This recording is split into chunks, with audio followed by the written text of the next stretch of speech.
आजकल हर व्यक्ति अपने घर को वास्तु के अनुसार ही बनवाता है, जिससे कि उसके जीवन में हमेशा खुशहाली बनी रहे और करियर में भी तरक्की होती रहे। लेकिन क्या आपको पता है कि जब हम वास्तु के नियमों के अनुसार घर का निर्माण करवाते हैं तो घर की नींव में चांदी के नाग नागिन और कलश रखा जाता है। अगर आपको इस बात की जानकारी नहीं है तो चलिए जानते हैं।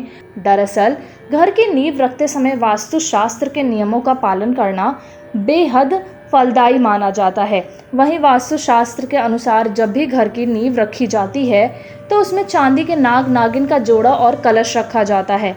इसका वर्णन श्रीमद् भागवत महापुराण के 5वें स्कंद में मिलता है कि धरती के नीचे पाताल लोक है और पाताल लोक के स्वामी शेष नाग हैं। इसलिए घर की नींव में चांदी के नाग नागिन को रखते हैं, जिससे कि शेष नाग संपत्ति और घर की हमेशा रक्षा करते हैं। नाग नागिन का जोड़ा नींव में रखने से आपके घर और परिवार पर महादेव की सदैव कृपा बनी रहती है। साथ ही घर में सुख शांति और समृद्धि बनी रहती है।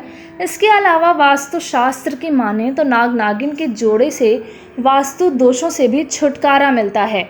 वास्तु शास्त्र में माना जाता है कि अगर आपने घर की नींव में नाग नागिन का जोड़ा रखा है तो इससे आपके घर में सदैव सकारात्मक ऊर्जा का संचार होता रहेगा और कोई नेगेटिविटी नहीं आएगी। घर की नींव में नाग नागिन के जोड़े को रखने से एक फ़ायदा और होता है कि आपके घर पर कभी बुरी शक्तियों का प्रकोप नहीं होगा।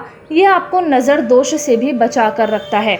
वास्तु के अनुसार ऐसा भी माना जाता है कि अगर आप अपने घर की नींव में चांदी के नाग नागिन रखते हैं तो ये परिवर्तन को दर्शाता है, क्योंकि अगर आपका घर किसी ऐसे स्थान पर बनाया जा रहा है जहां पहले कोई और घर या इमारत बनी हुई थी तो नाग नागिन का जोड़ा रखने से पुरानी यादों को भुलाकर वहां से बाहर निकलने में भी मददगार होता है। अगर आपकी स्थिति ऐसी नहीं है कि आप चांदी के नाग नागिन घर की नींव में रखें तो आप पीतल के नाग नागिन भी नींव में रख सकते हैं। उससे भी आपको समान फ़ायदा देखने को मिलेगा।